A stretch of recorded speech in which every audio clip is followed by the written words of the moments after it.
સપાટીથી 900 મીટરથી વધુ ઊંચાઈ તેમજ ઓછા અને તીવ્ર ઢોળાવ અને સાંકડા શિખરો ધરાવતા ભૂમિભાગને પર્વત કહે છે. તેના 4 પ્રકાર છે: ખંડ પર્વત, ઘેટ પર્વત, જ્વાળામુખી પર્વત અને અવશિષ્ટ પર્વત. સમુદ્ર સપાટીથી લગભગ 180 મીટરથી વધુ ઊંચાઈ ધરાવતા તેમજ ઊંચાઈના પ્રમાણે સપાટ અને ભૂમિભાગને ઉચ્ચ પ્રદેશ કહે છે. તેના 3 પ્રકાર છે: આંતર પર્વતીય ઉચ્ચ પ્રદેશ, પર્વત પ્રાંતીય ઉચ્ચ પ્રદેશ, ખંડીય ઉચ્ચ પ્રદેશ.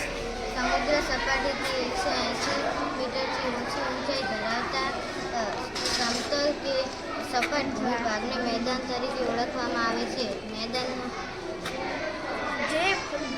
જે પાણીનો છેડો ભૂમિભાગમાં ફેલાયો હોય તેને અખાત કહે છે.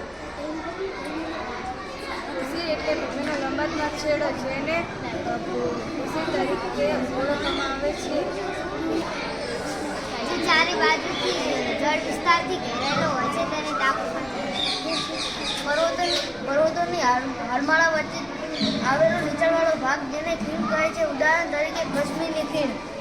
2 જળ વિસ્તારોને અલગ કરતી સાંકડી ભૂમિ પટ્ટીને સંયોગી ભૂમિ કહે છે. ઉદાહરણ તરીકે પનામા. 2 જળ વિસ્તારોને જોડતી સાંકડી જળપટ્ટીને સામુદ્રિક ભૂમિ કહે છે. ઉદાહરણ તરીકે ભારત અને જે ભૂમિભાગની 3 બાજુ સમુદ્ર અને એક બાજુ જમીન